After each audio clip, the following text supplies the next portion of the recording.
first.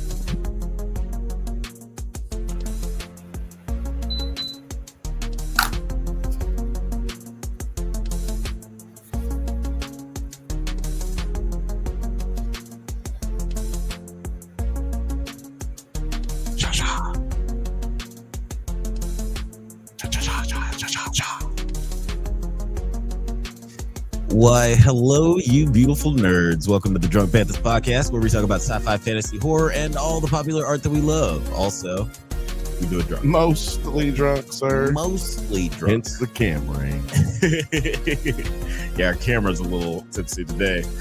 Always encouraged, but never mandatory to partake in the spirits. I'm Jedi Master Grayson. I'm joined, as always, by my co-host, Brother Bill. How you doing? Cool shit. That wasn't a freeze. You do not adjust your TV sets. Everything. We will have plenty. We will have that happen later on today. Yes, I'm sure it happens at least once a show. So excited about today's show. We are talking comic books. We are talking about the new Apple TV Plus series Pluribus, and as always, we're talking shit. But also talking shit is always better with friends, and he's basically family, but y'all just hate him because he's light skinned. Captain John, what is going on, bro? Cause we're best friends. You're scaring me because now what's going on? Wanted to finish my chapter. No big deal. No big deal. Yeah, you can't scare me like that. We have too many technical issues. I was like, oh my god, is he? Oh, god. Of course, and that would happen because why not? Why not? Shit was working. Things are good. Thank you for asking. Of course, man. I always got to check in on our boy, see how things are going in the Midwest. Little south of there. Oh yeah, you're south. Yeah, I keep thinking of where you were birthed. What up, Fitness J? That is in fact the Midwest. Fitness J. What up, dope? What up, Fitness J? What up, Simulation Presents? Thank you for joining the show. We are super excited to talk about some nerd shit today. Are we? Yeah. Oh yeah. Always excited. We are. Nerd shit. Just do a little house cleaning before we get into the nitty and the gritty. I want to remind you guys to keep an eye out for my Predator Badlands review that should be dropping this week. Badlands. I also got the movie I saw. Yep. Yeah, it was sure fun. Did. I also got to see The Running Man, but I'm not going to be talking about that. I might do a short on that. Definitely got to do it now. Since you said it. And also, I was fortunate enough to go see the premiere of Marty Supreme. That movie doesn't come out till Christmas, but luckily I got a chance to see it last week. Got to sit in front of Timothy Chalamet, the boy, Lisa Naglaib. So hopefully I'll have a review of that coming out like when the movie comes out on Christmas. So I'll have enough time to procrastinate all the way up until the last minute and then finally finish it. But keep your eyes peeled for that as well. And yeah, also want to remind you guys to tune in every Thursday to the Bantha Bunch, hosted by your favorite cousin's favorite cousin, Bill. Bill, what are you guys going to be talking about this week? Huh? Me? Yeah. I'm sorry I wasn't paying attention. Sorry. Can you repeat the question? What are you guys going to be talking about on the Bantha Bunch this Thursday, 8 p.m. Pacific time? 8:15 p.m. Pacific time. We will be talking about it. Welcome to Derry. Derry? You know, Derry. One of the Native American characters Derry. called it Deary in this episode. I was like, man, y'all just making it. This is a Han Solo situation. I'm trying to tell y'all, it's not just me, okay? But yeah, we'll be covering that and discussing. Is it Deary or is it Derry? Is it Deary or is it Derry? My girlfriend says Deary. I say Derry. The natives was there first. Yeah, so they probably have the right pronunciation. I'm going with Deary. His mama call him Deary. I'm gonna call him Deary.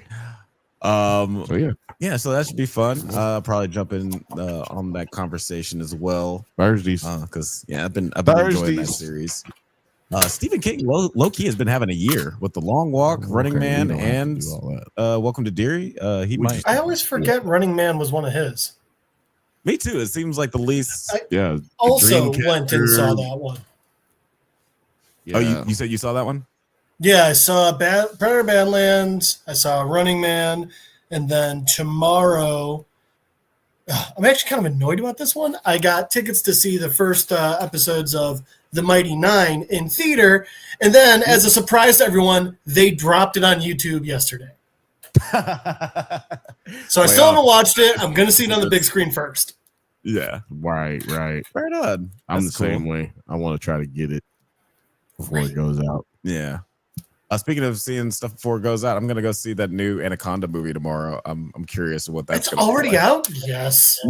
Not yet. It's an early screening. Damn it, you motherfucker! It's gonna be so bad. I can't wait to see it. Who knows? It might be like Jumanji, which people like that newer Jumanji movie, but I haven't seen it. Okay, so here's the thing with Jumanji. It's the same thing with The Running Man, which you just saw. It's stupid action and funny, and I wasn't asking for anything more. Oh, okay. Well, we have different. We are requiring different things. I said I am asking for different things, sir. Well, you know, Do you like Hot Tub Time Machine? I love Hot Tub Time Machine. Is it just stupid funny? Without getting into a Running Man conversation, I'll say that Running Man has all those things except for the funny. And it also looks they tried on the funny, but yeah. It also looks the least like an Edgar Wright movie out of any Edgar Wright movie I've ever seen. Oh, absolutely. Doesn't look like. I was just looking for a dumb action movie, and that's what I got. That's how I feel about Boy Kills World. It's like if you expected anything else, that's fair. That's fair. You were the one who went into this with the wrong ideas. But that's fair. But they're just like certain things, like to compare two very similar movies. Novocaine I enjoyed a lot more than Boy Kills World, just because the story and the dialogue and stuff is just a little bit better. They're both dumb action comedies, but one just like took me out in some moments. Yeah, my example is always Hot Tub Time Machine. White Boy, it's one of my favorite movies, and it's not the deepest, but it's fucking hilarious. So that's all I needed. Yeah, that's fair. But I interrupted you. You were talking. No, I was really just I was like, we gotta not stop talking about what we're not talking about. I'm well aware. That's why I brought it back to what you were trying to do. Well, here we go. After these messages, we'll be right back. Have you ever watched a movie from your childhood and thought it doesn't quite hold up like you remember? Well, then you would enjoy our bi-weekly series, Does It Hold Up? Where we revisit classic genre films with a special guest to help us determine if it is as good or as bad as we remember. It's a whole lot of fun, so you should check it out. Please check out the Drunk Bantha channel. They clearly are ready for being seen at a higher level. Back to the show. Yes, that's right. Check out Does It Hold Up and check out the Does It Hold Up YouTube channel. We're gonna just go ahead and keep it moving right along. Man, I feel like there was something else that I definitely need to bring up. Oh yeah, I wanted to remind you guys to consider perusing through our merch store where we have hats, hoodies, shirts, mugs, and all kinds of cool stuff with our stupid name on it. So check that out in the store tab on the YouTube Drunk Banthas YouTube channel. Get them in time for the holidays. Yeah, if you have a friend who is a nerd and also loves Cracker Barrel, you can get them one of these really cool hoodies. I'm sure that's a lot of people that fit in that. Oh, one of these? Yeah, get yourself one of these. It's more than you think. Yeah, I'm sure. What? I know a lot of the people who love Cracker Barrel and Star Wars. It's the exact same amount of people. You don't like Star Those Wars people, and hash brown casserole? Something's wrong with you. something wrong with you. You're not American. I'm sitting in Trump to your place. But guys, check that out if you want to get your loved one or your significant other some sweet merch. But I guess we should go ahead and take a stroll. Sweet, Ooh, sexy, nasty, sloppy merch. But we should go ahead and take a stroll down Jeff's comic book corner. Jeff, wait, hold on. You can't just do that. You don't have the screens up right. We not even You just raw dog and jumping in, buzzing nuts without even having nothing wrapped up. Just out here doing it. Yep. Jeff, what are we talking about this week on Just Well, this week, one, I decided to be lazy, and then two, I realized I don't think I've ever gone over the comic that got me into comic books. I mean, superheroes I liked, the cartoons I liked, but the one that got me into the books was Green Lantern's The Blackest Night. This was one of those series that literally spread across the entire DC universe. And when I say that, I mean The Flash, Batman, Superman, Teen Titans, Justice Society, Justice League International, you name it. If they had a title when this came out, they had a 3-part series about how they were dealing with this shit. And just as a quick prelude, everyone knows Green Lantern. Some people probably know that there's Yellow Lanterns. Well, at this point in time, every color of Roy G. Biv has a lantern core, and they all correspond with different emotions. Red is rage, orange is greed, yellow is fear, green's willpower, blue hope, indigo compassion, and violet love. The problem was there was a prophecy that when the final light was found, that would start the Blackest Night. And that's what this is. So, The Blackest Night starts. Let's get right back on the top, Jeff. It starts with us seeing this guy, this weird-looking guy who, if you don't know, his name is the Black Hand, who was a Green Lantern villain. And he's in this graveyard, but specifically, he's in a graveyard in Gotham City, and he's stealing Bruce Wayne's skull. At this point in time, Bruce Wayne is dead in the DC universe. This guy was always just some B-list fucking villain. No one really cared about him. He had this little device that could steal some of the Green Lantern's energy, but that was about it. Then Jeff Johns comes into the DC universe, takes this guy, has him. Now he's obsessed with death. At one point when the Green Lantern's the Spectre turns his arm to ash, then aliens put it back on, but it steals life from people. And at one point, he literally takes that fun little Green Lantern stealer thing, blows his own skull off, and then comes back with a Black Lantern ring. So he's in the graveyard here, and he's digging up the skull. And we see it cuts to Earth is Space Sector 2814. It then cuts to Space Sector 666, where we see this giant black lantern. It's a black power battery, and it's actually talking. It's saying that it's hungry. It's talking to this guy, Black Hand. And eventually, it issues out its own rings, and they are everywhere. They are flying out of this lantern into space, going to every reach of the cosmos. And when I say there's an insane amount, all of that, everything inside that circle is a ring. All those little, that's not just a cloud, that is individual rings. And the entire time, Black Hand, fucking crazy creep bag, is sitting there licking Bruce Wayne's skull, putting it back together and talking to it.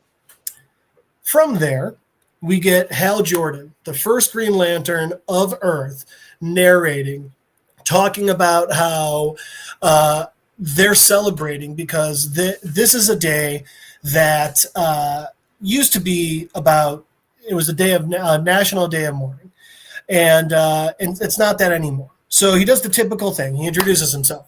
Him, front center here. This is Hal Jordan, Air Force pilot, first Earth Green Lantern. Off to the side, above him, we've got John Stewart, Hal's backup, and he's an architect, and he was a Marine sharpshooter. Then we got Guy Gardner down there, Nathan Fillion. He was a linebacker and a cop, all this shit. And last but not least, we got Kyle Rayner, who was the only Green Lantern for the longest time, after Hal actually went crazy, broke bad, and destroyed the Green Lantern Corps. Kyle kept the light going and actually was what was able to bring the Green Lantern Corps back.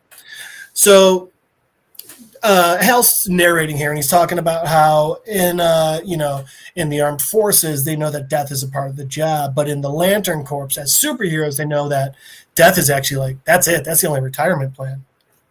And then it cuts to these major moments in Hal's life, these major moments of death. It shows the first time he saw it, he literally saw his dad crash a plane in front of him when he was a child. Then it cuts to Abin Sur, the guy who was Green Lantern before Hal and gave Hal the ring. And worse, then it cuts to Coast City. Because at one point, the place that Hal called home, Cyborg, Superman, and Mongol blew it up and murdered 7 million people, and Hal couldn't do shit. But Hal's talking about how even though it's hard, even though you don't learn to live with it, you can still go on and you can still carry on the light. And, so then we get the lanterns lighting this lamp. After that, Hal starts talking about the other guys because it's not just Hal. So John Stewart, he had to step in to fill Hal's boots. And him and his partner, the girl who was actually filling in for Sinestro, they were both just trying to overcompensate, but they ended up falling in love. Unfortunately, she was murdered by a Star Sapphire. And when John was still trying to come back from it, he comes upon this giant planet-sized bomb that he's unable to stop and literally has to watch as an entire planet dies because he can't save it. Kyle, the day after he got the ring, some crazy B-list villain comes, murders his girlfriend, and literally shoves her in a refrigerator, which is actually gone on to become a term, fridging someone. Then it talks about even after he got past that, Kyle had another girlfriend. She was also a Green Lantern, but she ended up dying in space as Kyle couldn't do anything but sit and watch. And then the craziest part is Guy Gardner, the craziest, the weirdest of the Green Lanterns. He actually found love. No one thought they'd be jealous of Guy. So as he's kind of going through this and talking about all this death and stuff, Hal's sitting there and he's like, but you know what? It's okay because we still, we fight past it and we move on. And afterwards, we go to where we need to go. He's like, Kyle goes to Jenny and we see Kyle flying off. And Guy goes to Ice and we see him flying off. Guy goes to Xanchi, the planet that blew up, and he flies straight up into the air. And Hal's just like, me, I got my town, I got Coast City, we rebuild, and he flies off to that. So in the DC universe, this day was originally a national day of mourning for the day Superman died. But after Superman came back, it just became a day of mourning for any superpowered person. So after we see these guys, we start seeing the other people because it's not just a Green Lantern world. We see Connor, Clark, and Martha Kent at the grave of John Kent, sitting there just, feeling this sense of pain that they from the loss that they have. After that, we see in Pittsburgh, we see, what's his name? Professor Stein, who was originally half of Firestorm, a superhero made up of two people combined into one. And they're there at the grave of Ronnie Raymond, the other half of Firestorm that used to connect with Professor Stein, while these two kids in the background, who are the current Firestorm, are trying to make him feel better. But obviously, Ronnie was like a son to the professor, so he doesn't really feel anything. And then it just keeps going. We see the Titans, and we see Bart Allen, who's just feeling so awkward because they're looking around at all these statues, of which he used to have a statue, but then he came back to life. Then we see the Rogues, this group of the Flash's villains, who, they're villains, but they're still super able or super powered. So yeah, they're celebrating their dead. And then we go over to Ted Kord's grave, the Blue Beetle, and it just keeps going and going and going. And then we eventually come up to this huge cemetery called Valhalla, with Kyle sitting there and looking around at all these different statues and all these different people. This is the cemetery of the superheroes, where literally it's in Metropolis. It's the highest security possible, and all these people are looking around, just kind of thanking these heroes for their sacrifices, while others are mourning the people that they weren't able to save. We've even got this, like I said, is everyone here. We've got the old Justice Society people you've never heard of. And next we go to a coastline, and we've got Mira, the Queen of Atlantis and Aqua Boy sitting there, and they're talking about how Arthur, Aquaman, he's dead too. He shouldn't be buried on land. He should be in the ocean in Atlantis. We have the most beautiful coral fields. And while Mira's sitting there, and she's like, the Atlanteans wanted to kill him because he was blonde. They tried to kill you because of your eyes. And Garth is like, but I know, but this is important. The people of Atlantis need him. And he's begging as Mira's finally capitulating and letting him take the body. And then we come to Alfred Pennyworth going to Bruce's grave and walking upon this mess, because as we were just seeing in the opening, Bruce's grave is empty and Alfred is just, is broken. Anyway, so after that, we cut back to Green Lantern. And now we're seeing Hal Jordan talking with Barry Allen the Flash. They're underneath the Justice League headquarters, the Hall of Justice. And this is even weirder because now we're seeing a fucking morgue for the supervillains. And Barry's confused by all this because Barry just came back to life. He was stuck in the Speed Force forever and finally got his way out of it. And so we have Hal explaining everything to him. And he's explaining that they had to start bringing all of these here because back when Dick Grayson's still Batman at this point, he found that people were digging up supervillains and taking their body parts to give other people superpowers. So they had to start bringing them here. And after a while, Barry's just like, hell, how many? How many when I was gone? I need to know. And Barry's like, Hal's like, I don't think that's a good idea. But Barry's finally just like, show me. So with a deep breath, Hal takes his ring and just shows him all the people that have died since Barry's gone. And there's so many of them. There's Firestorm, Aquaman, Batman, the Martian Manhunter, Black Canary, Dove, Hawk. I mean, just countless heroes have died in the DC universe at this point. And Barry's looking around and he sees Ronnie and he's heartbroken. But what really gets him was Ralph Dinby and Sue, the elongated man and his wife, murdered. And Barry's just broken and he just collapses sitting down. From there, we cut to this museum, and I believe it's New York. I don't know. And we got Hawkman, and he's fucking pissed. He's on the phone with the Atom, with Ray Palmer, and he can't believe it because Ray wants to go and see the grave of this woman. What's her name? Jean Loring. And the whole reason why Carter's so pissed is because Jean is the person that killed Sue, the elongated man's wife. And it was out of this crazy plot to try and get Ray back, but Ray's just still... She was his ex-wife. He still loved her. After she committed suicide, it still crushed him. But Carter's not having any of it. He's like, no, you're not coming. And Ray's like, come on, let me come over. I'll just come through the phone line. And Carter's like, no. And he takes the phone and crushes it against the wall while we got Kendra, Hawk Girl, walking up. And she's trying to calm Hawkman down. And he's like, no, you don't get it. You don't get it because you don't remember. And we get a little more information here. One of the things that a lot of people don't know is that Hawkman and Hawkgirl keep dying. They are in a constant cycle of death and rebirth. And every time they're reborn, Hawkman has all the memories of their past lives. Hawkgirl has none. And the worst part is, every time Hawkgirl falls in love with Hawkman again, that's when they die. So Hawkman is already angry and he's trying to explain to her. He's like, you don't remember. You don't get it because you didn't see what this woman did. And we get this image of Ray sitting there, teeny tiny on his desk, just a broken man of the Atom, as Hawkman's just saying, you don't get it. Jean made the Atom feel small. And on the desk is literally the case file, the last will and testament of Jean Loring. There's a book, The Murder of Sue Dibney by Ray. And he's just sitting there and he's broken.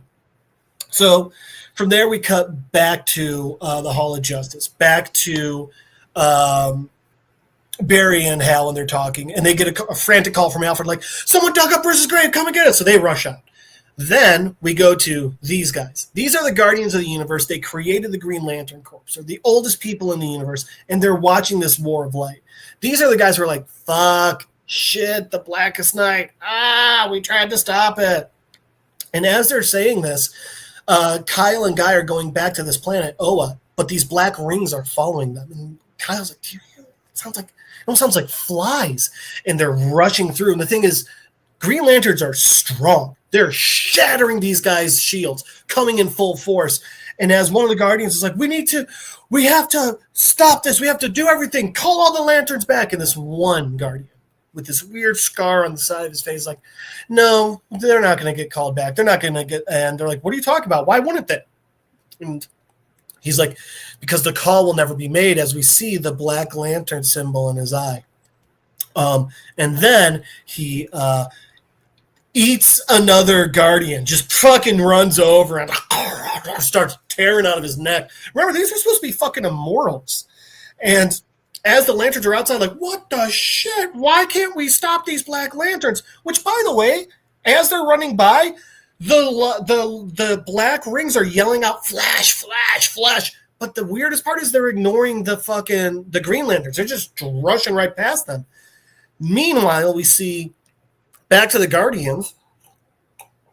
Scar, the Guardian he bit, he tears open his fucking chest and rips his goddamn heart out. But then even weirder, he's sitting there and he's saying, like, you abandoned emotions eons ago. Your hearts are useless. So now he's just like capturing all of the Guardians and tying them up with like this weird black smoke, while we see why all those rings ignored the Green Lanterns. They went to the mausoleum where all the old dead Green Lanterns were buried and entombed, and they start going and attaching themselves to all these Green Lanterns. Then we get a crazy page, cuts from scene to scene to scene, all of these rings going throughout the universe, yelling out flesh, and they start calling out to people. Jean-Jeans of Mars. And then we got them going towards Earth. Flash, flash, flash. Katma Tui of Kurigar. Ronnie Raymond of Earth. D. Tyler of Earth. Ryan Kendall of Earth. Roy Lincoln of Earth. Al Pratt of Earth. Jenny Lee Hayden of Earth. Roscoe Dillon of Earth. Lisa Snart of Earth. Arthur Curry of Earth. And then we see what these rings do as back on Oa, all those dead Lanterns, as we see the word rise, they come back to life. So now they have to fight all of these guys. Meanwhile, back on Earth, Hal and Barry see an old friend. The Martian Manhunter has come back to life. And we cut immediately back to the museum. And closing this out, we see Carter and Kendra in the museum.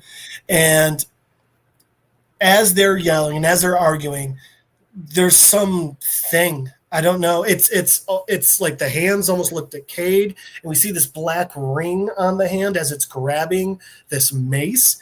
And Carter and Kendra are arguing. And Carter's like, I get it. You just don't want any of this. You don't ever want to be around me.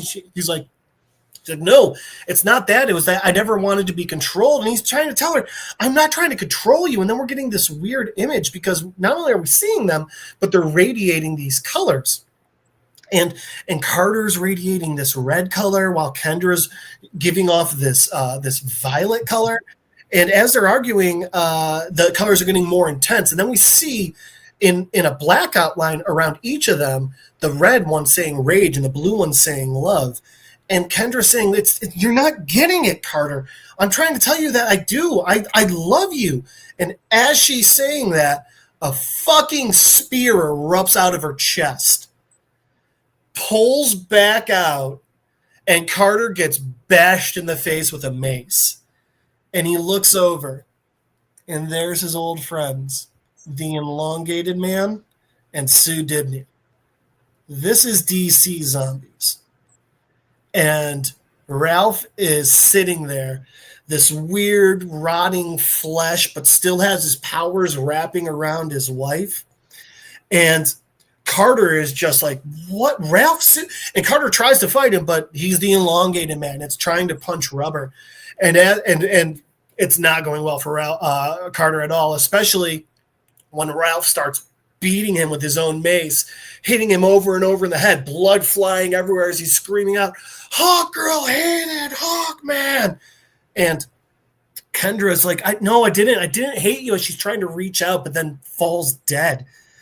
And Carter is screaming to Kendra as Sue starts tearing out Kendra's heart.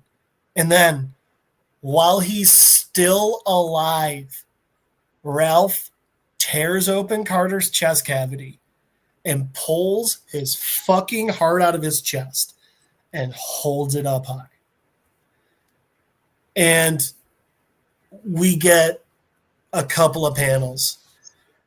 Hawkman, Hawk Girl. And we're seeing this notation, power levels 0.01%, power levels 0.02%. And we got Black Hand back.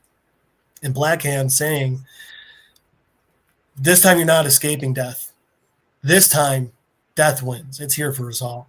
As his minions, Elongated Man and Sue Didney, are in the background. And the last bit of text on this of this issue is the lantern, that power battery from Spectre 666 saying, Carter Hall of Earth, Kendra Saunders of Earth, rise, as two black lantern rings come out of Bruce Wayne's fucking skull. And that's the end of issue 1 of Blackest Night. Ooh. That's the comic that got me reading comics.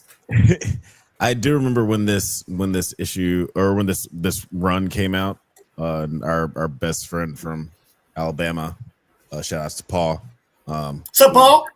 I credit him as our initial teacher in the nerd ways.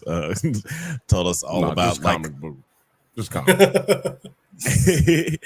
No, I mean, it's just like a lot of things, just like X-Men lore, Fantastic Four history, like shit that like I just know in the back of my mind, and it's all attributed to long conversations with Paul. And this is one of those comic books, like I just remember us reading when it came out. That was just like, wow. And like and also just like the Kyle Rayner line, like I think that was my first Green Lantern that I like paid attention to. I remember our friend Paul actually had a Kyle Rayner toy, like Kyle Rayner Green Lantern toy. It was the best. Kyle, so cool. I'm sorry, I don't care what anyone says. Jon Stewart's amazing, and honestly, the only reason he's not the best Green Lantern is because Kyle's an artist, so all of his constructs are way more fucked up. I do like how because of depending on the personality of the Green Lantern, their constructs are different. Like I remember reading a comic where they were like, Jon Stewart's he's an engineer, so his constructs are like way more detailed. Like you can see like the screws and like the lug nuts and everything that he can create. Green Lantern Rebirth, when they brought Hal Jordan back from the dead, they're talking about how Hal's always been like, I want to get, it's precision. It's getting that hit in right away. John is like, you see every, like you said, literally you see every nut and bolt. And for him, it's as easy as anyone else. They said Guys is like leaking energy, like it just can't wait to get out of it. Whereas Kyle sometimes starts appearing and disappearing and reappearing because as an artist, he's always redoing it. But the funniest is Kilowog. He goes, Kilowog's the only lantern whose ring makes a sound. He just hits that fucking hard. I love Kilowog. Do you have a favorite lantern? Shout out to everybody in the nigga. You already know who the best lantern is. Y'all already Guy Gardner, huh? Shout out to everybody in the chat. Fitness J, what up, Fitness J? what is happening? What is happening? Fifth Bantha. What is happening? Simulation Presents. What up, Chief Heart? What up, Chief Heart? I just hit the like button. Chief Heart said he just hit the like button. You need to do so too. If you're in here, you hadn't done it, make sure it gets done. Yeah, it seems like everybody's getting along in the chat, man. It's like some love. If you see somebody, if you don't see anybody in the chat, like if you know somebody that should be watching and they're not here, send it on over to them, man. Hit the like button, hit share, subscribe. Yeah. But most importantly, just stay right here with us, man. Hang out with us, brother. If you see something, say something. Friends don't let friends not watch the drunk Banthas. Friends shouldn't let friends not wash their ass. That's what I've been. That's a whole other podcast. It's a whole epidemic. It's an epidemic. I'm telling you. By the way, I couldn't stop noticing it. Sorry, my fingers are yellow. I was making curry paste, so I was handling turmeric. Oh, I thought you were killing banana men. I mean, it's better than thinking I was fingering Big Bird. Yeah, I thought you just murdered Mr. Poopy Butthole. I assumed that you were just trying to get color appropriate for our main topic of the night. He's not even watching. He's not even watching Rick and Morty. He has no idea what I'm talking about. No, he does not. I have heard you two reference Mr. Poopy Butthole so many times. I'm at least aware. At least, at the very least. But you got the right color coding for the topic of tonight. We were talking about Apple TV Plus's brand new episode of their brand new series.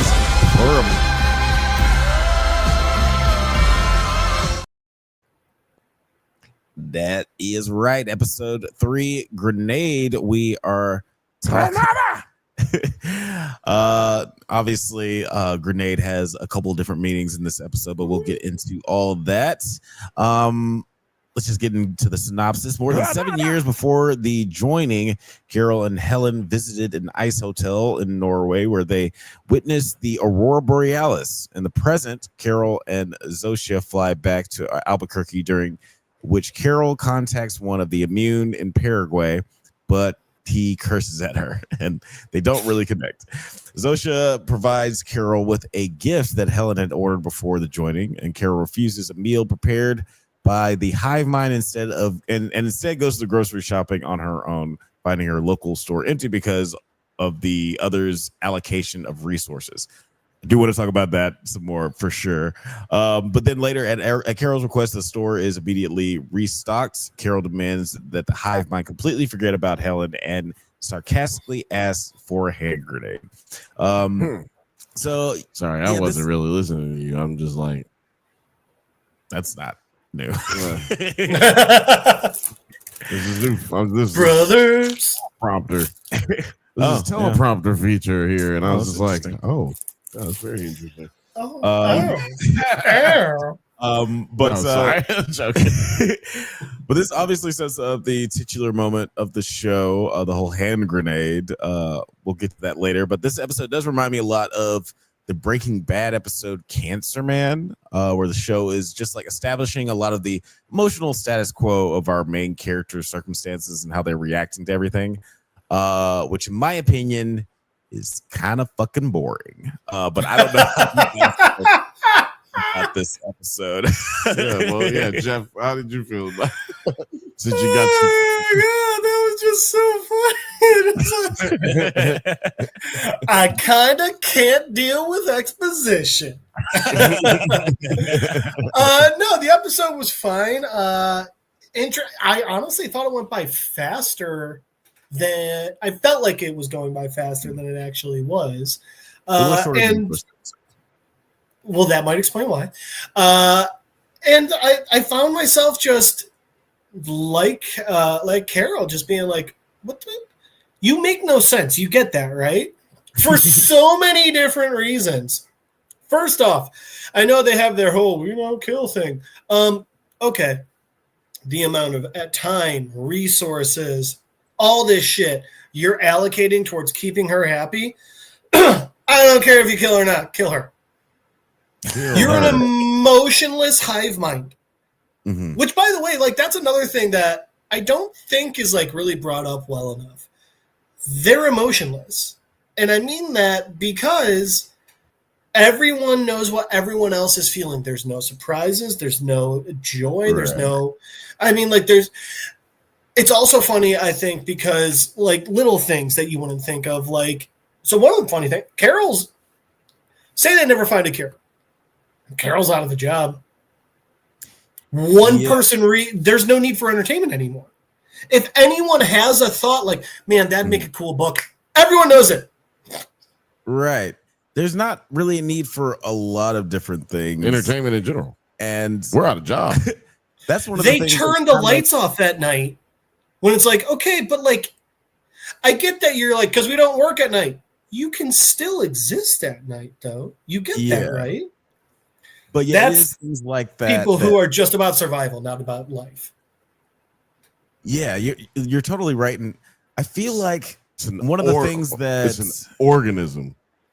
Yeah, that is about that, because you said people, and that's the point. Yeah, that's why we can't relate to these lines of thought, because they aren't even thinking in a line of thought. They're just reacting like a small brain. Just very small brained individual. They're not driven by any needs or wants that we would think about. They're driven by a biological imperative. As they say, which it does, like, to your point, bring up a lot of the weird things about all of this, because it's one of the things that kind of irritated me about this episode. I'm curious how you felt about it, Bill, but I feel like a lot of the things that Carol was working through in this episode, we already as an audience worked through in the last episode. And I just feel like it's taking her a long time to really wrap her mind around. He's like, yeah, this is the world. Why are you going to Sprouts? No one's going to ring you up. Are you going? Well, they did do a good point I would of bringing up that it had only been 4 days. That was the part that threw me. Wait. Repeat that. It's only been 4 days. Okay. Yeah, and like to your point. And to be fair, to be fair, it has only been a few days. She's dealing with the grief of her partner dying. But I don't think that was my to be fair. Did we completely pass over? So do you think Zosha just got fucked nonstop? Well, no, I think that she saved her. Right? She was like, they got her to stop. She got her to stop the airport. We don't know that. Well, I think it's insinuated, because she's not killing the dude at the beginning of this episode. So I'm just assuming she was. But the dude, I mean, like, their whole thing was like, we can't decide. It is the weird dude didn't seem like he was willing to. I think she ended up deciding when she has like stopped the plane and took off running, and in the end the episode ended. I think that was her, like, the insinuation that, hey, she stopped the plane. She made them all stop the plane. And there is no, hey, we have to communicate with that plane because they all going to hear everything that she says. So once they know that she decided not to let him go off, her go off in his harem, then I think that that's supposed to be implied. I think we'd have to check out the last episode and review what Zosha was wearing when they left. She was wearing a white dress. I don't, because I don't think that was what she was wearing when she was on the plane in this episode. But also, they have the date, the time going there. I would also want to check what they said the day was on the last episode.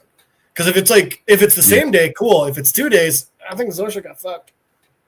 Right? I forgot to check that specifically. They start fucking. It was gross. Correct.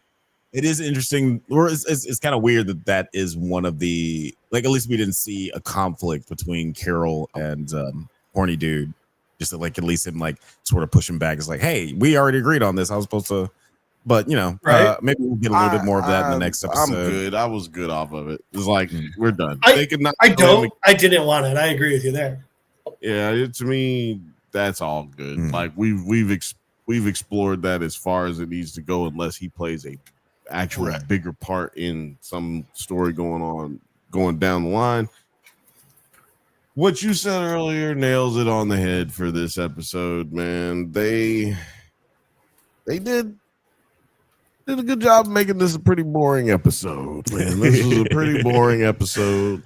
I ain't gonna say it was a bad episode. It was just like not shit going on. They did harp on a lot of things that maybe necessarily the character didn't understand yet, but we as an audience have come to a conclusion of, and what she had revealed to her in this episode wasn't really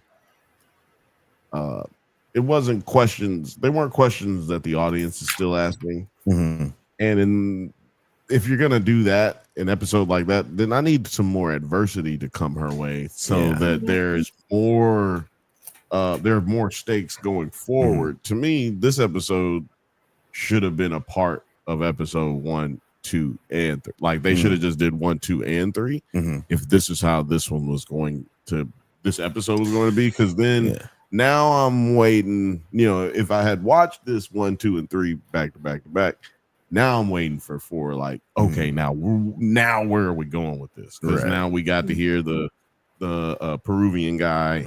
You know, we're getting these other connections. Maybe there's another person. Who knows? You know what I mean? Like, to me, that hits a little harder as far as cliffhanger wise than now. I've been waiting for a week for the last 2 episodes. You know, I've been through the first 2 episodes. Now I wait for a week.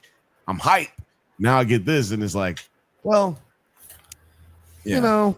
Yeah, and we'll get to explaining some things. Wouldn't you like to see some other stuff? Yeah. And like I don't really I don't want to see other stuff. Like, to me, they did a good job of getting away from the harem guy, but then they kind of stayed in a plane. Like, we didn't even need to come back to no plane. Right? Yeah, well, and the only reason, like, when it comes to the harem guy, only thing that I thought was interesting about what they could have explored with that is, okay, after last episode, we see the implications of this hive mind just doing whatever the uninfected ask. So I would have liked to have seen just like the combative nature between Ray, Seehorn, or Carol, who's like obviously more moral about it, and this pervert is like, how does that conflict what does that conflict look like when these two people are essentially the most powerful people in the world, because everyone in the world is going to listen to them? How does that conflict out? But I think one of them's more powerful than the other, though. Because here's the other thing, right? Yeah, because so we only know that she has that power, not him. Right, and like we mentioned last episode, I think he's uniquely what power? Curmudgeon that she can shut down the whole anger. World. It's just that's not a power. She's just a bitch. Like, that's not a power. Right, I'm saying, like, that's the only person that we've seen that, because she's the only person who's that big of an asshole to yell at people who literally not true. Paraguay guy. Yeah. Well, he's not. He hates them more. He's literally avoiding them at all costs, as opposed to her trying to communicate with them. He's literally trying not to communicate with anybody. He's like, I don't give a fuck. Don't come near me. And so they're not getting a chance to interact with him and have a break, for him to have a breakdown with them. Because remember, Carol's had a few breakdowns, even without them actually freezing up. It's so it seems that it has to be directed at them. Right, yeah. When it's directed right towards them, it seems like that's when it really affects them, because she can yell at everybody else and they seem fine. They just seem like whatever. But when she directs it towards them, I don't know if it's because they don't have the ability to defend themselves necessarily. Like, they don't have the ability to hurt anyone else. So they're natural, like, they just fucking shut down. It's kind of like Zoomers, They just fucking shut the fuck down. Somebody says something to them, they just speaking of Carol's asshole nature, I do want to bring up one thing because I'm totally Team Carol. How Golden Girls is still a great show. I agree. Oh yeah, absolutely, Fucking yeah, amazing. that for sure. Man, Hey. God, I was like literally laughing out loud. Girls is still a man. good show. Dude, totally. Literally Alex, which Golden Girl do you think you could take in a fight? None of them. They're all. That is not a question that has a good answer ever. Yeah, that's why I just opt out to be like, yeah, I'm just. I call, think they good will call. beat my ass. P.S. but Sophia would Girl shank is you. open. 100%. I'm pretty sure B. B. Arthur Arthur is taller than me. B. Arthur was literally in the Marines. I think. Go Oh, shit. Google it. I might be Oh yeah, wrong. she actually was. No, that's Yeah. true. Yeah. It was like Yeah, back yeah. when they were like, women can't be in the Marines, and they were like, just let her in. It's cool. Yeah, it's like tell her she can't be in Yeah. the Marines real quick. Because I'm going on my smoke breaks. You tell her. Yeah, you. Yeah, You Sophia don't- was Sicilian. You know she always had a switchblade. But That's crazy. so Carol's an asshole. Yeah, Yes. the cold open for this episode. I am totally Oh, yeah, Team dude. Carol. If my girlfriend took me to this hotel, she has a fundamental misunderstanding who I am as a person. No, she has a fundamental misunderstanding of shit in general. Just life. I would love this hotel. Maybe that's somebody else's thing. Hell no, I am not going into ice to sleep on ice. You know what I would love? Wristband, You know what I would please. love about this hotel? You know what I would love about this hotel, Jeff? Is if I could go in there, You Right. would so want to pee in a nice toilet. see the Aurora Borealis, right? And then go to my actual hotel that has fucking heat and a hot tub. Yeah. And a motherfucking window with a view. Yeah, I've Yeah. seen some like Norwegian They like did have a dope fun- view, by the way. Yeah, they did have a dope view. I've seen some like research some Norwegian like hotels or like stays where you can see the Aurora Borealis. But those places have indoor heating and real goddamn beds. I'm not doing that shit. Yeah, no. And there are places that have But you do get the ice is the heating. It holds in heat. That's why igloos exist. That don't make no sense. No, that wasn't That's the not problem science. for me. It was the bed that was made of ice that was ridiculous. That's the part I wanted the most. And the other part was there. I've looked up places to go see Aurora Borealis. There are mad warm spots that have like the same view. Just pointing that out. Yeah. I'm just pointing out the fact that you are taking your person that you are dating or in love with or whatever, Mm. and they don't want to do this. Yeah, that's She the don't thing. want to stay at the W. This she's bitch get mad when you book her at the W. It's like, oh, the threat count isn't that high. Yeah, it's Hold like on, we gotta read this comment. okay, real quick. Simulation Presents says, I mean, we are building towards a chaotic finale. There's a ticking clock that the fact that a grenade is given to her and later a nuke leads to major potential implications given they are trying to cure her. Yeah, it's definitely building up to a point. I'm glad that we got this episode out of the way because it seems like she did have a light bulb moment at the end of the episode, and we're gonna figure out what her actual course of action is gonna be later. Wait, Which is that why- actually leads to a question though. Did President Harem, was that nuclear football real then? Hold on. First of all, yeah, no, it was, It was, but they it also was, said but that it they didn't work. decommissioned- Yeah, No. They did not. He said, I would assume they did.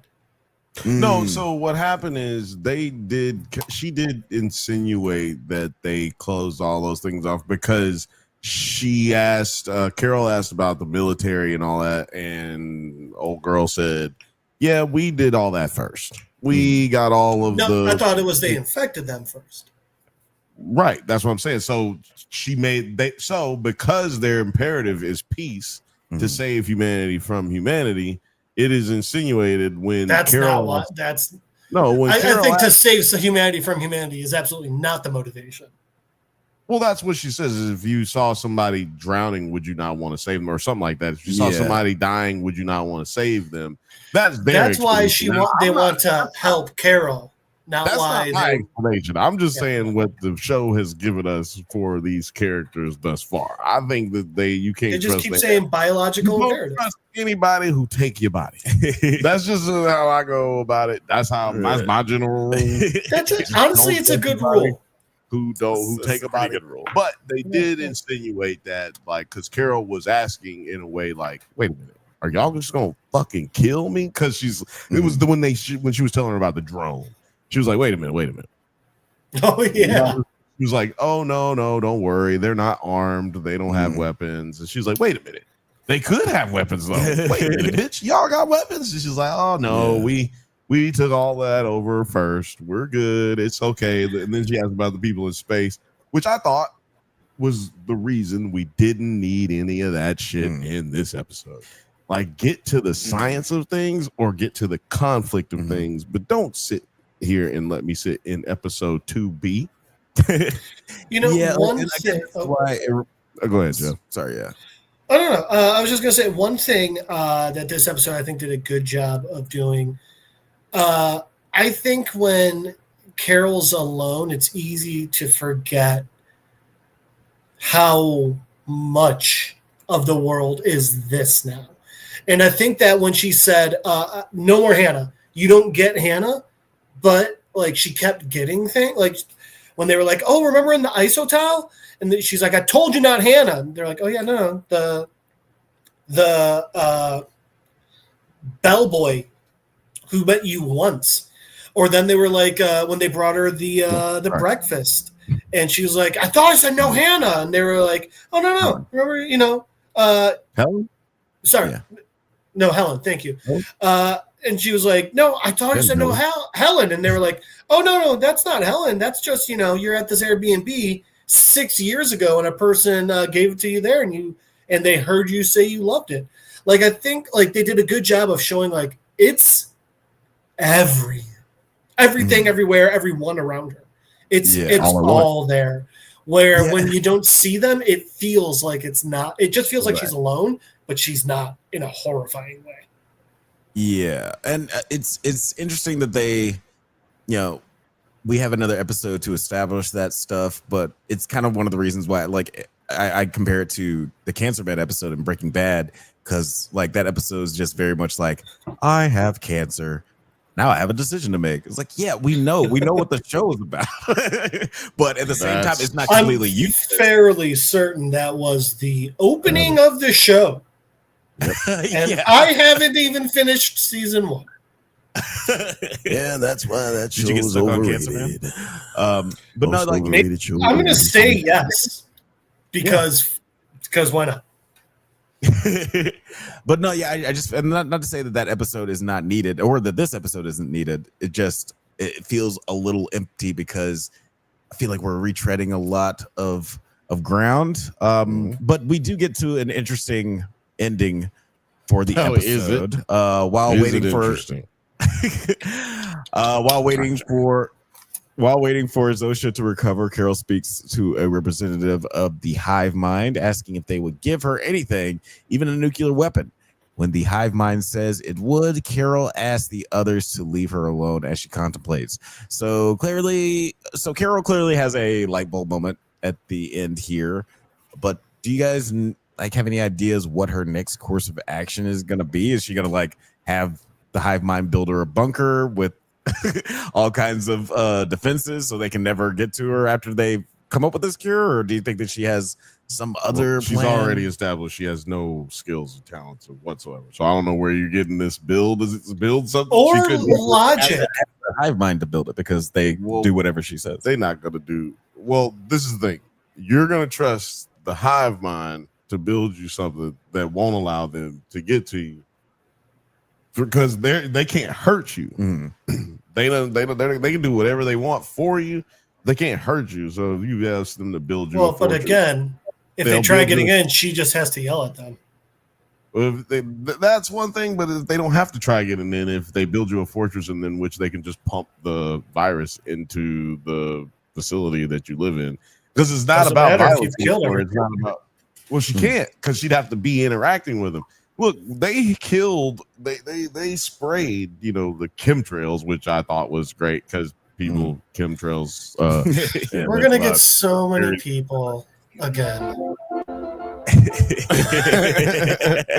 So there's a lot of people, so my point being is that there's not a necessity to be near her to get her infected anymore. Like that was the beginning. We've advanced past that. So she still has a very large danger of being infected, regardless of what she can tell them to do or try to game the system. And she has no skills whatsoever. And also she's established there's no science. So I think that it's a bit of a red herring. We're going to eventually assimilate you. I think it's a bit of a red herring because like there's literally nothing she can do about that except for make them go freezy puff, have an epileptic goddamn.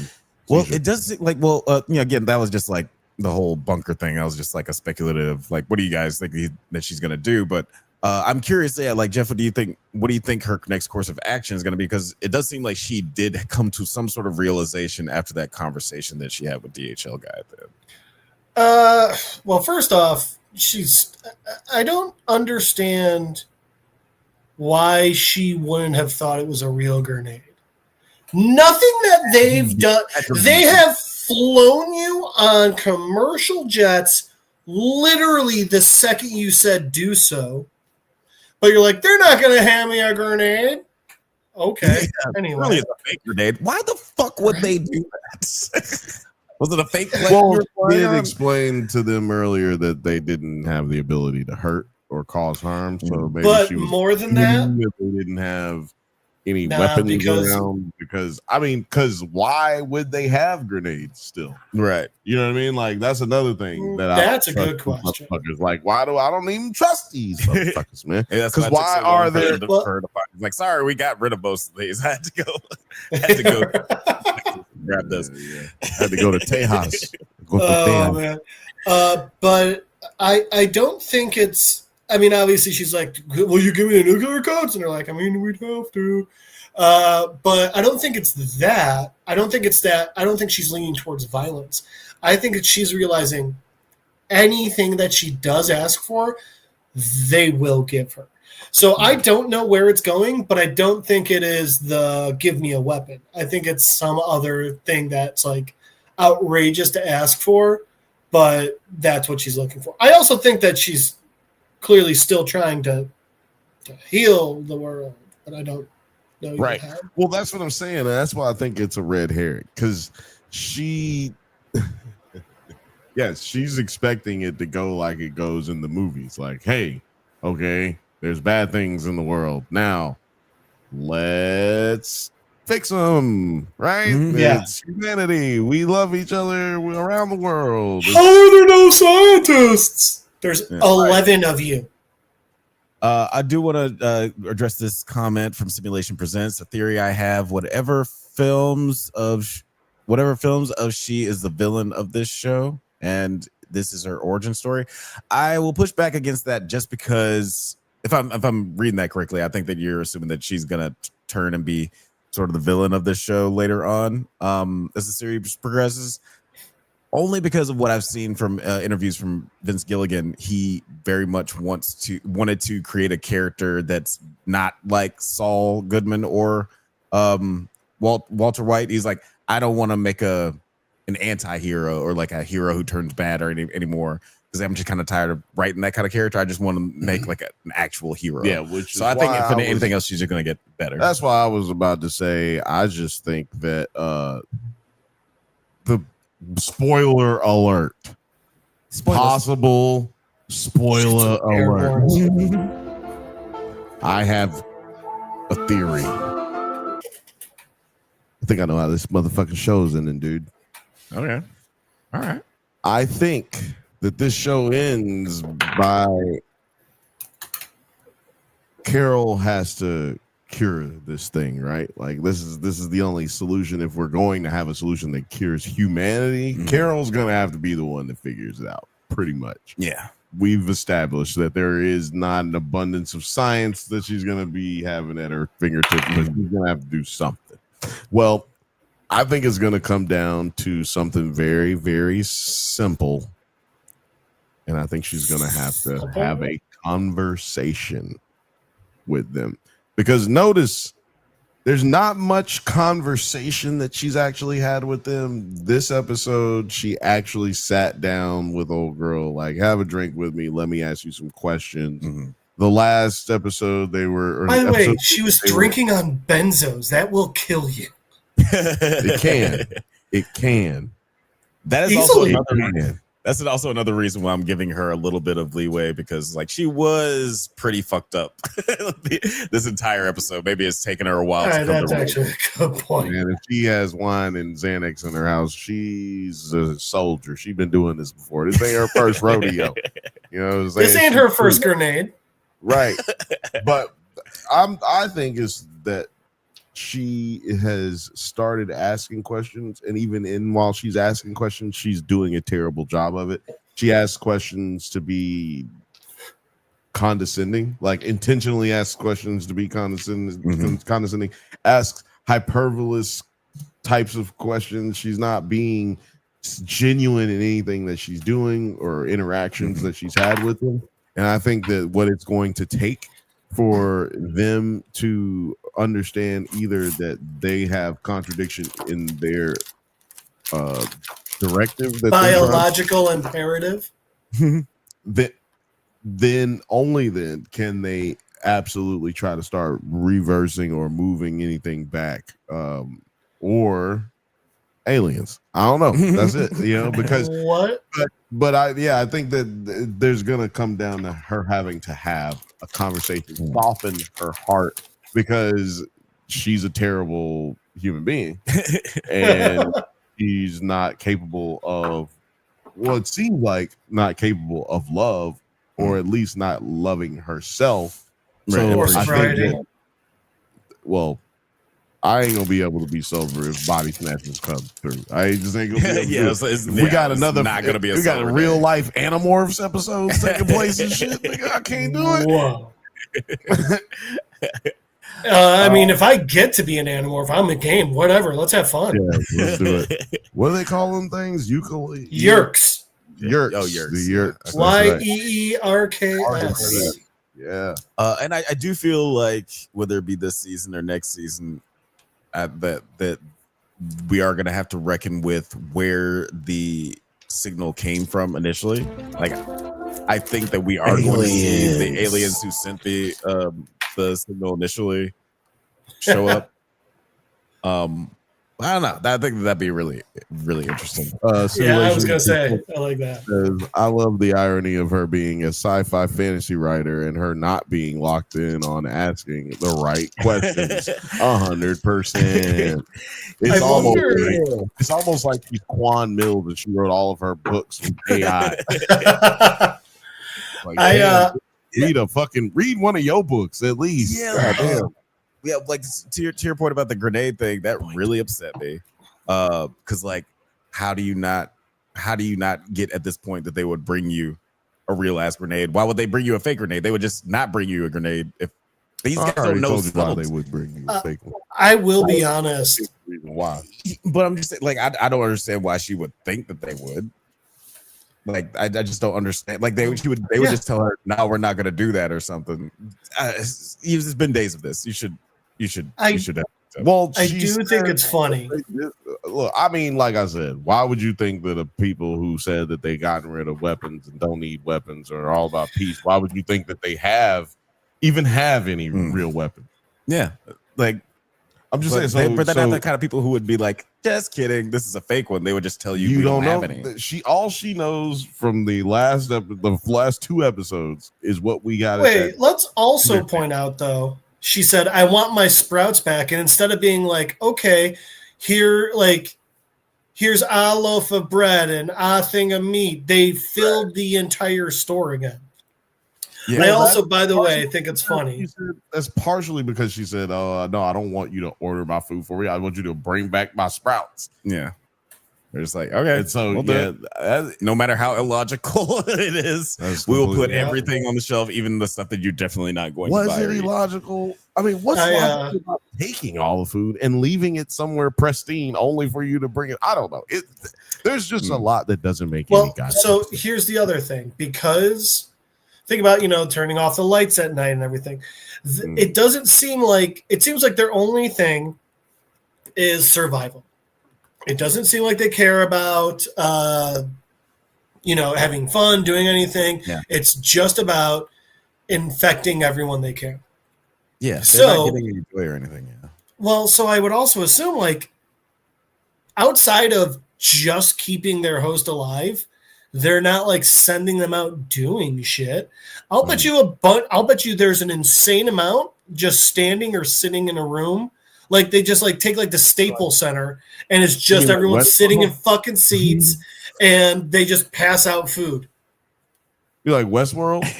Yeah, they just sitting in a dark room. Sitting in a dark room looking at that's the other thing to remember. These are zombies. They're just less aggressive. They're happy zombies. But that raises. I don't think they're happy. Well, that raises a question that I want to ask you guys about, Jeff. Do you think that this will change the collective consciousness because now they have a purpose in being able to make someone like Carol happy? Is like, I don't really have anything to do except sitting around in a dark room, but now I'm getting this weird fulfillment out of making you happy. Because I'm going to say right now, no, because they are doing things. You're seeing one person or two people or whatever. They are actively working on figuring out how to infect this bitch. Like they are actively navigating the Earth, bringing astronauts back down from the space station, allegedly, probably, presumably sending people back up to the space station, seeing as how this whole signal thing originated from space. So I'm going on a limb and assuming that people are out there doing things. It's just things that are related to what our everyday would be is completely irrelevant. Well, also, I was thinking about it. I don't think they're doing this shit for Carol because they want to. I don't think they're getting fulfillment out of it. I think they're doing everything she asks because the second she's mad at them, she can just be like, and they all die. Yeah. Self-preservation, just like AI does today. Like the biological imperative is to infect and spread. So that would also be to not die. Also, what's up, BGP? How you doing? What up? I do think it would be an interesting place for them to go if the hive mind, does have this biological imperative. And like my baby Annie Hathaway's said, the only thing that is non-quantifiable in the universe is love. So maybe like this hive mind in some way falls. It's from Ocean's 8, right? Somehow Carol. The hive mind falls Carol returned. Right. Somehow the hive mind falls in love with Carol, and that changes its biological imperative. And it's like, oh, now I actually have something to live for other than just living. What if that's the end of the season? They infect her, but she ends up infecting them. Changes its biological imperative.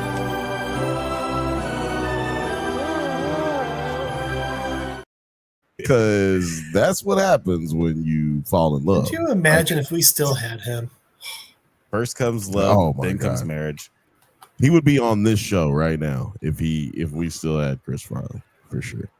Simulation Presents says, I don't know if I'm being honest. I think we will know what will happen. I think what is gonna out of left field, and we will be I'll be dumbfounded. I have no. That's what I'm saying. I think it's all this is red herring.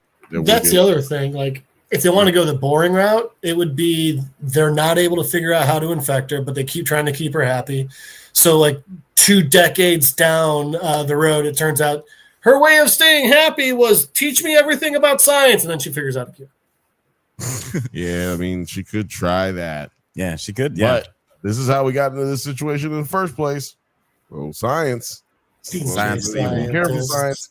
My Bible teacher in high school. I think 100%.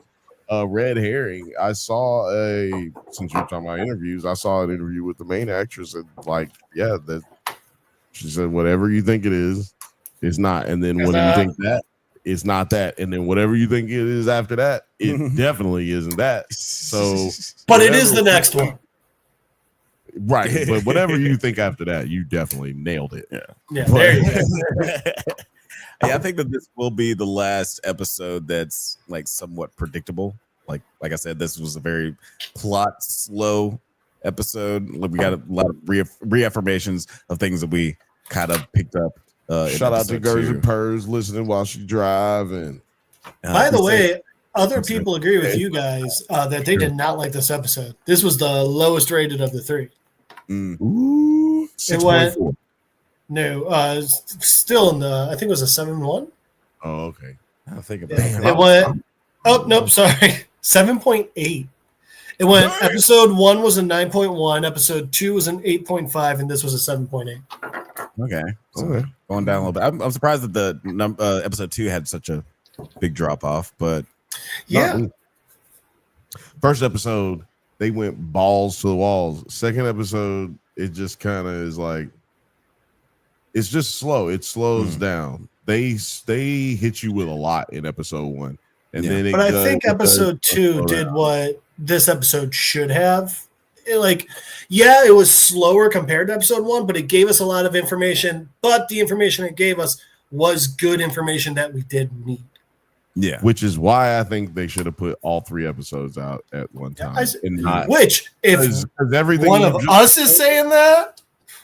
Right. That's right. It's like, we did not like that. You only get fucking 10 weeks out of this thing. We're not going to harkness this shit. I feel like we could have even made. Oh, Agatha. I think we could even made episode 2 like 15 minutes longer. We could have gotten everything we needed out of this episode. Maybe that's just me. Well, maybe we could have just had a 90-minute episode 1. You know what I mean? Like, we don't have to have these like with. I'm not going to get into it. We don't have to have these restrictions of commercial break restrictions. I don't know if you noticed, but this is broken up to where it does have commercial breaks, even though it's not on a commercial break situation, like it's streaming. But anyway, I have a theory that all of this shit will be on regular ass cable very soon. I said it as soon as Disney Plus came out. And guess what? They've had shit that was on Disney Plus now available on the Disney Channel. So I'm just saying, it's all going back at some point. But everything's fucking commercials now. Good God. Exactly. So I just feel like there's no reason to limit yourself due to this fact that we don't really have restrictions time-wise and trying to fit in the budget type thing. You know what I'm saying? Advertisers type shit. So let's just. Come on, man. Yeah. I mean, to that point, this is the shortest episode so far. So, like, they obviously don't have a problem making an episode 15 minutes shorter. Why not make an episode 15 minutes longer? And it's so weird because the first episode was 56 minutes. The second was an hour and 3 minutes. And this was 43 minutes. Like, I'm damn near right. Like, just make a 90-minute fucking, just make a 90-minute episode. Like, here's like 120. That's like, what was that? 120 minutes that you just, I'm bad at math. But there's a little, I don't know. It's over. Here's the weirder part. IMDb, it's got the next episode's title, which is Please Carol, but it's got according to IMDb, it's got the minutes for the next 5 episodes. Oh, damn. Huh. Okay. Well, what is the length on the next 5 episodes? Well, what's the last? I got a feeling this is not accurate because it says episode 4 and 5 is 46 minutes. Episode 6 is 50 minutes. Episode 7 is 46. Episode 8 is 43. And then it doesn't say what episode 9 is. Interesting. All right. So there's only like 45 to 55 minutes.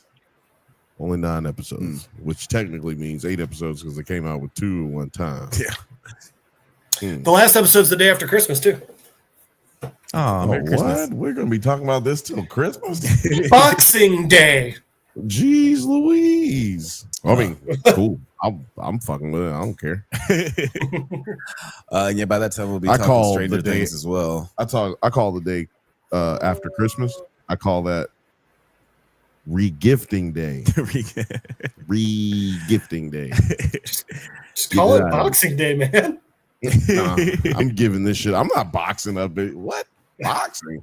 I'm just giving it to somebody. And regifting. Oh, yeah. Well, see, you are a nicer person than I, sir. You. No, I just have duct tape. Yeah, no, yeah. I actually 100% do not have duct tape right now. It's a very sad thing. I just bought some duct tape. You really should. You know what they say? If you can't duck it, forget about it. We know that you hate women, so don't be telling people that you bought duct tape, okay? Let's just... Hey, duct tape can be fun too. But before we get out of here, Captain John, you want to tell people where they can find you on the interwebs? No. That's fair enough. You can, sure, why not? You can always try and Skype me. Don Cheadle's Driveway at littleDickie2.com. It's because of the hackers. The hackers. You can try and find Jeff Madel on Facebook, at MadelJeff on Instagram. But as usual, the easiest way is just be here on a Monday night and listen to me make episodes go longer than they should. That is definitely the best way to catch him, and that will definitely happen. I guess we should play a commercial before we get on up out of here. Let's roll that beautiful bean footage. Whiskey and a Mystery. Now.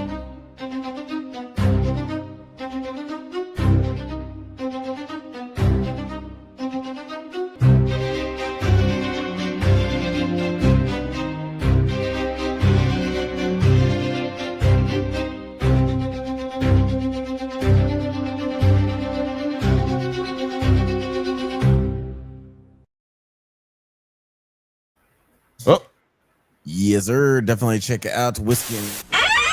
After these messages, we'll be right back. Have you ever watched a movie from your childhood and thought it doesn't quite hold up like you remember? Well, then you would enjoy our bi-weekly series, Does It Hold Up? Where we revisit classic genre films with a special guest to help us determine if it is as good or as bad as we remember. It's a whole lot of fun, so you should check it out. Please check out the Drunk Bantha channel. They clearly are ready for being seen at a higher level. Back to the show. Yes, sir. Check out Whiskey and a Mystery and Does It Hold Up? Bill, can you tell the people where they can find you on the interwebs? Nope. Can't find me nowhere, bitch. Oh, those were the days. Right? Yeah, when nobody could find me. When I was just the most pictured person on Instagram without an Instagram. That was a good old days. Those were good old days. You can always find me right here every Monday, 8:15 p.m. Pacific time, sitting between this guy and this guy.